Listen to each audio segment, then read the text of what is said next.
Hi, my name is Rodon. Welcome to the SG Sports Talk channel.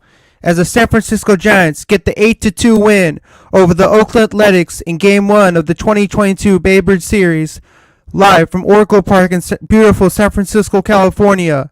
Now, I would like to welcome Brandon McMahon to the post-game show. Hey, what's going on, Charlotte? Thank you for having me on, man. What are your thoughts about this game? And this game did not really go your way.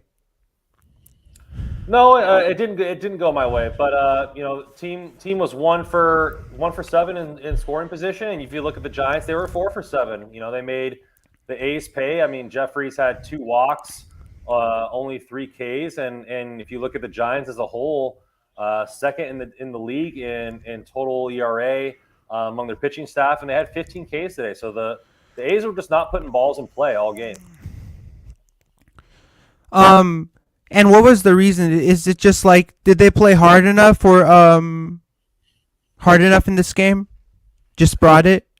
I mean, you have Rodon, who's one of the best swing and miss pitchers in the league. If you look at the advanced stats for this game, he had 15 swing and misses. Marte had 3, and so like he was doing. They were doing a good job there, and the A's just weren't putting the ball in play. When you strike out that many in a game and you go 1 for 7 in scoring position, you're not going to get the job done. The A's in the beginning of the season were the best team with runner in scoring position. They had the highest run differential in the AL. But ever since they played the Rangers, they really haven't been putting too many runs home, and so it's been a big issue. And Rodon showed them, that he was just pumping the heat today and putting a lot of people away. So in the end, did it surprise you that you were trying to come back in the game, but you weren't able to score any runs in the ninth? No, I mean it didn't surprise me. I mean, when you're down 8-2, you don't really expect to come back and win at that point. I did like the run that they scored in the 7th with the RBI from Pache. He's the biggest young star for the A's, so I like that he was able to get some momentum and still take good at bats and not really take the rest of the game off. So there were some bright stars there, and but the ninth inning I wasn't really expecting a big comeback of that sort. The Giants' bullpen has been excellent all season, and so you just got to chalk it up. Giants hit when they needed to, and the A's did not. As a Giants fan, I'm really fond of Wilmer Flores. Great signing. When we got him, it was really strong. It was really strong for our team to get a powerful hitter like Flores. That towering home run that he hit was remarkable. What are your thoughts? Can you share some thoughts about Wilmer Flores? Yeah, I don't watch many Giants games this year, but he had with the advanced stats. If you're looking at this game, he had the hardest hit ball, so he had the best exit velocity of 106.4 miles per hour. He had the 2 farthest balls hit in this game, 389 and 379, and had the WPA leader in this game of 21.8. So he had the highest WAR average here, and he was definitely the difference maker for the Giants in clutch situations. What are your thoughts about Dalton Jeffries, and do you think he's going to be the ace on this Oakland Athletics team? Say that again. What are your thoughts on pitcher Dalton Jeffries, and do you think he's going to be the ace on this Oakland A's team? No, Montas is our ace. He got Cy Young nominations last year. I mean, he's definitely the veteran, has that strikeout potential with that huge split finger. Jeffries is still a prospect. He's still trying to work everything out. He did get 8 swing and misses, so he was doing a good job in that aspect today. I think he was working a lot of it, but also had those 2 walks. So it's been a little bit of a mixed bag for him. And the A's are going to have that this year. The A's aren't expected to win anything. They got rid of all their best players. A lot of these prospects, but you look at some of them are having nice at bats. Pache had a nice at bat first inning. Sheldon Noisy goes opposite way with a high fastball from Rodon, trying to strike him out up in the zone. And then he was able to steal second, and then on the bad throw go to third. So a lot of these young guys are trying to make waves, and it's just going to see how far they can take this team. But ultimately, they don't have the star power to compete with the Astros or even the Mariners or maybe even the Angels. So we'll see how the season works out. But Jeffries has done good enough, but he's not ace material, and I think the only person on the team that really has that is Montas. So what does this iconic rivalry mean to you? Because this rivalry traces back to years and years that that this rivalry started. Yeah, I mean, I just think it's fun to hate the Giants. I mean, I don't like you know, they've been a rival for the A's. I'm also a Dodgers fan. They've been a rival for the Dodgers. Like, it's just fun to hate them. It's nice to root against them, and people need villains. And I'm sure Giants fans feel that way about the Dodgers. Maybe some feel that way about the A's. But it's nice to have villains, and the rivalry has always been something that has been good for the Bay Area, and it's good for watching and, you know, talking trash and doing all that kind of stuff like that. So it's definitely good for baseball in the Bay Area. As a Giants fan, it definitely makes me feel good that you and I can still be friends and we can still talk baseball, even though we don't like the same teams. Like you're an A's fan, I'm a Giants fan, so I really like that we can be friends, even though we don't necessarily like the same team in general. Yeah, I mean, as long as people are respectful, I have no problem being friends with Giants fans. That's not the case. It's just you know, it's just fun to have that rivalry. It's fun to talk crap. It's fun to bust balls, as they say. And but you know, I'm kind of used to it with the three World Series that you guys had in the 2000s there, or the 2010s. I mean, you know, you get a lot of shit talking coming in this direction, but ultimately you still got to be A's fan. You got to know your baseball, and you got to be able to give it right back and try to be cordial and not be rude and remain friends at the end of it. So if you would name your top five A's of all time, what would your top five players be?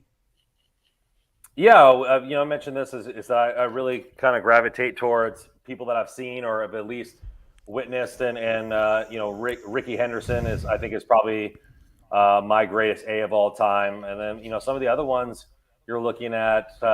You know, I've always been a fan of Zito and Hudson as far as pitching goes, you know, and that kind of thing, and then you have some of the really good players, like, you know, I love Tejada, and that kind of stuff. So those kind of the players that I've really gravitated towards. And then there are some guys that, you know, really make the game fun, like Coco Crisp with the Bernie Lean, Josh Reddick, you know, like kind of the fan experience that you get. Obviously the Balfour with the Balfour Rage. As fans, like, those kind of fans make it fun to go to games, you know. So there's the fan experience as well as the you know, the truly great players, and I think, you know, Ricky Henderson is a truly elite player to ever play the game. So what are your thoughts of Starling Marte, Chris Bassett, and Mark Canha, who were all formerly playing for your Oakland Athletics, now play for the New York Mets? Yeah, I mean, it's part of baseball. Marte was a trade deadline pickup, and so I fully expected him not to be on the team. Canha was able to get more money elsewhere, and Bassett, you know, the A's were rebuilding, and so, I mean, it's part of baseball. It's part of A's baseball, unfortunately. You know, Cavill's saying that the A's are going to spend top five in the league once they get a new stadium. I doubt it. People who are cheap don't stop becoming cheap just because of location, and so we'll see. We'll see how that goes. But ultimately, it's part of being an A's fan, is you watching players like that go away. We don't get the opportunity to have Buster Posey on our team for his whole career, or Brandon Crawford. You know, players like Matt Olson and players like, you know, Matt Chapman and Josh Donaldson and those guys, and should be on your roster for their entire career. I mean, the A's had the best pitching staff in baseball when they had Mulder, Hudson, and Zito, and none of them stayed. So, I mean, it's just, that's unfortunate. So when the Toronto Blue Jays signed Matt Chapman, do you think that was a great signing from the get start, getting a man like Matt Chapman? They didn't sign him; they traded for him. And yeah, I mean, they have the best. They probably arguably have the best infield in baseball. from left to right. So I mean, you put in a multiple-time platinum glover, that's always going to be a great signing, and they can put him down further in the lineup. So who's a better pitcher on the Oakland A's? Would it be AJ Pugh or James Caprillion? Both guys have struggled with injuries. Obviously AJ Puck is a guy who is a top 10 pick, and Caprillion has had multiple times played for UCLA. Caprillion has had they both have supposed to have been starters, and Caprillion has done a better job starting, but they've struggled with injuries, and so. I would say Puck still has the upside, and I think you're seeing it this year. Puck obviously in this game had 5 swing and misses. He's coming out of the bullpen a lot. The 7 innings that he's pitched this year has probably been some of the best he's pitched in his entire career. He's got a 1.23 ERA. So that dominant lefty that kind of gives you. Randy Johnson vibes with that height. I mean, he just cut his hair, but when he was drafted, had that long hair and, those sweeping arms and everything like that. It kind of gives you that big unit type vibe. And so I think Puck is probably the better pitcher, but Caprilion's done a better job as being a starter, and that's what they drafted them both to be. As far as to answer him in the Dreams question, John B., I don't know, top 5 all time, or top 10 to 15 all time, probably not, but top 10, 15 in my lifetime, I would say so, yeah. So we have a question coming from me in the Dream. He says, Carlos Rodon is a beast, and he's been amazing this season. Yeah, he has. I thought it was a big acquisition for you guys. I mean, you guys were in the sweepstakes to get Scherzer, needing that true ace at the top of your rotation. And Rodon's that guy, especially with him being a lefty, has that strikeout potential. 9 Ks today. He did have 2 walks in the 6 innings, but was able to get Ks when it mattered, especially in the first inning with a runner on third. Sheldon Noisy there struck out Kemp, Murphy, and Piscotty. So he's that kind of guy that's going to give you that swing and miss potential. And when you're in the playoffs. In big moments, you need those types of guys. The one signing that I was really impressed about is that we got Jock Peterson from the Dodgers. Wonderful signing. I mean the guy is wonderful. He really contributes to the team in big ways. He hit 2 home runs in a Giants game. And his brother. Champ Peterson has a learning disability, so he was a Dodgers fan, so he was donning the white and the blue. But then when his brother joined the big leagues, he started putting on the Giants colors. So he started embracing that his brother was playing for San Francisco. Now he wanted to put on the Giants colors. So I thought that was a very, very inspirational story between Jock Peterson and his brother. He's such a role model, inspirational person that everybody can look up to Jock Peterson in many different ways. Yeah, I mean he was drafted by the Dodgers in the 11th round, and obviously from the Bay Area there, and so and played got traded or signed elsewhere. But I think he's been one of the most underrated players, not only for the Dodgers and the other teams he's played for, what was the Braves and stuff like that. So, but he's obviously a clear contributor. He's always been a clutch hitter. You're looking at his stats this season, hitting over 300, which I don't believe he's ever done in his career. I don't know have his career numbers in front of me, but he's just that kind of guy that is a gamer. He always shows up and is ready to hit and play, and he's a decent outfielder. But I was sad to see him go. Obviously, the Dodgers get Mookie Betts, so you can't really be too upset about their change in right field. But Peterson has been was a staple for the Dodgers and just a quality player. One of the players that doesn't get talked about enough about how much he contributes to a team. So what are your thoughts of Christian Pache, and how do you think he's contributed to this team in terms of leadership quality? So leadership, hasn't really. He's the first. He's the young player, and like I said, last time we talked, is that he was super down about coming from, about leaving the Braves organization. He was upset that they traded him. He started the season opening day with them last year. Obviously, they win the World Series, and so he wanted to stay there. And they dealt him for Matt Olson, but the Oakland A's fans embraced him. Within minutes, Twitter was a flood with people embracing him to this organization. Just recently, you had a young kid saying that he was going to show up to the game, and Christian Pache was his favorite player, and he would love to meet him. And Christian made plenty of time to see the kid, give him a signed bat, and so he's already interacted with the fans.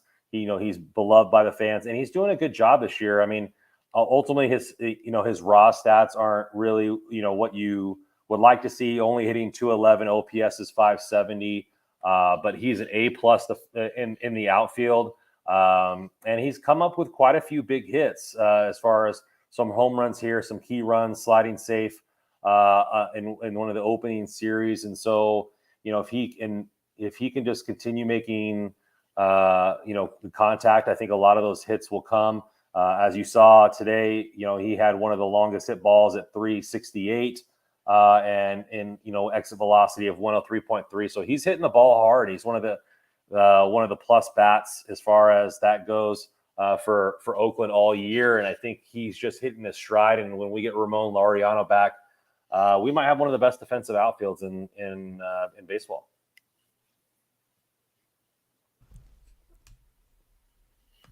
I was really another player another player that impressed me in this game against Oakland would be Austin Slater. He also hit a home run. He played for the University of California baseball team. And he's also pretty. He can also be pretty impressive in many ways. He can also contribute in many ways that he thinks will impact the team greatly. So I think that the two players that I was very impressed in today was pitcher Carlos Rodon, Wilmer Flores, and Austin Slater. Those are my top three players that I found did an absolute amazing job today in this 8-2 win over Oakland. Yeah, I mean, Slater got a hit and with a 3 RBI, so that's good. And you had a good starting pitcher, and Rodon really had it. I think if you're looking for top players, I would say Sheldon Noisy hitting 327 RBI today. You had I think AJ Puck for the A's coming out of the bullpen did an amazing job with his 2 innings and continues to be a staple for that team. And then you're looking at it possibly for my third star. Not really many options here. I'll probably go Christian Pache. So you have, he scored 1 run, got 1 hit, and was able to draw a walk. And so, that's always going to help with getting your batting average up is when you start seeing the whole plate very well and you start drawing those walks, you're also going to start getting some hits to come as well. So do you think, I know that your A's will bounce back. I mean, I know this is just one game. We got one more game remaining in this 2-game series. What are some tips that you provide to your A's to come back tomorrow and come back stronger and fight harder and come back and maybe even win the game tomorrow? Yeah, I think the A's have been a scrappy team all year. And so I don't have any qualms with them being able to, bounce back and have confidence in their game. And so, I don't know who the starting pitchers are. I didn't look that up for tomorrow. But the A's just need to come and play their game. They need to have that grit that they do. And they've come back in many games against tough teams like Toronto and Tampa. And so they can do just that with the Giants tomorrow. So if the San Francisco Giants sweep the A's. Are you not gonna have a problem with that? Because I know you're an A's fan, and whenever a team gets swept by another team, it definitely doesn't make you feel good because you know you want your A's to do well and win as many games as possible. But if they get swept, are you gonna be fine with that? Well, of course, I'm not going to be fine with that. They're my team. I don't want them to lose. But the Giants are supposed to win. Giants are the better team, and so. But the A's have beat plenty of good teams. I mean, they beat Toronto, they beat Tampa. So they beat good teams in here. And baseball's 162 games. Anything can happen at any given game. And so, yeah, I mean, I fully expect them to come in there and battle tomorrow and come out with a win if they can. But if not, the Giants are the better team overall, and they showed that they've shown that this season there, with one of the best pitching staffs. And so, obviously the A's have to do a better job at not striking out. They can't go in tomorrow and strike out 15 times and have a chance to win. Because I know that the your A's are a very resilient baseball team, and they have lots of stuff in their arsenal to make magical moments happen. But sometimes it's not your game. Like some days you have good games, some days you have bad games. You're not always gonna have a wonderful outing. You're sometimes gonna fail, and that's just how baseball is. Baseball is just a sport where you're gonna lose, and you have to accept defeat. Exactly. I mean, that's what baseball is. Baseball, there's gonna be one winner, one loser. Um, and I feel and I don't feel good for you as an A's fan because you wanted a sweep, but there's no way that a sweep happened now because my Giants got the first win in the series, so there's no way that this is gonna be a sweep for you guys. Well, I wasn't worried about the sweep. That really I would have liked to, but it's not really a big thing for me. Like I said, I don't think this team is playoff bound this year. I just want to see improvement from all of our prospects, and have good outings from the pitching staff. Have good at bats. Have see some progress in there, and we're in a rebuild. That's part of being in a rebuild. When you're a middle ground team, you don't win every game, but you got to find the silver linings and that's the stuff that we got to do there and shift Niners talk. If we're okay, then how can we beat you in '89? Um, so I mean, I like how your team has battled out through the years.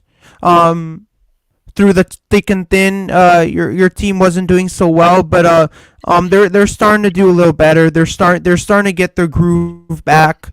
And I think that they are going to get their groove back. Yeah, I mean, I hope And that we see progression.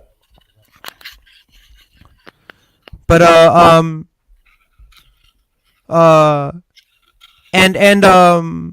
and you what are your thoughts of Stephen Vogt, and do you think that how long do you think he's going to be the catcher for the Oakland Athletics?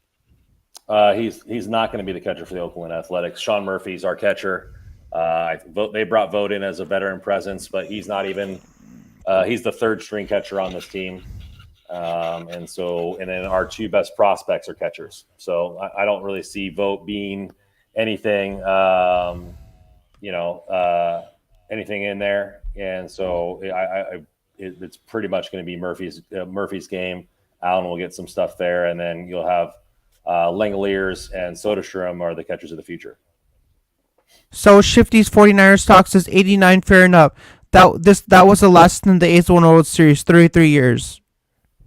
Yeah, it might be the last time, but I believe we also have more rings than you overall as well. So try to figure it out in the future. But I got that's the only shit talking I have available for the as of stuff that's recent. So if the Oakland Athletics win the World Series, would you love to go to an A's parade? Oh yeah, for sure. I've seen my LA Kings win. I've seen the Dodgers win.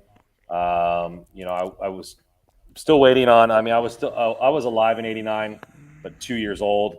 And for the Niners, I was alive as well, but still young, so don't really remember it. And so I still got to knock off the getting the having the A's win and having the Niners win one while I remember it, and I'd like to go and visit both those parades for sure. So I mean, it was really great having you on. You know, As always. This was great because we never did a post game show where I was where my team was playing your team. Yeah, because it kind of makes a lot of sense that we did this because you're you're a big Oakland Athletics fan and I'm a big San Francisco Giants fan, so it's great that you and I you were able to make that happen and come onto my channel and do this post game show. Yeah, thank you for having me on, and I really appreciate you inviting me on for this post game show, and everybody like and subscribe, and I appreciate you having me on again. And I wanted to say thanks for Me and the Dream, thanks Shifty 49ers Stock, thanks Matt from Wii Sports, thanks for joining the stream. Really appreciate you giving us all the love and support. Subscribe to Randon's YouTube channel, which is Cerberus Sports Talk. He does a lot of great stuff, lots of great content on his channel. So make sure you subscribe to that. Click the like and subscribe button. Make sure to subscribe to my channel, which is SG Sports Talk channel. I also post some really great content on my channel as well. I post a lot of Warriors post game shows, Giants post game shows. So I'm trying to get I'm trying to explode my channel right now. I've currently have 152 subscribers. So I'm trying to get to I'm trying to get up there so I can start to get my channel monetized and I can start making things happen on my channel. But I want to say it's me, Shardo Gupta. So it's me, Shardo. I got Randon right next to me. I hope we can collaborate in the future. Hold more A's post game shows. But I hope you have a great one, Randon, and see you next time. See you next time, man. Thank you so much. See you, Randon. See ya. See ya.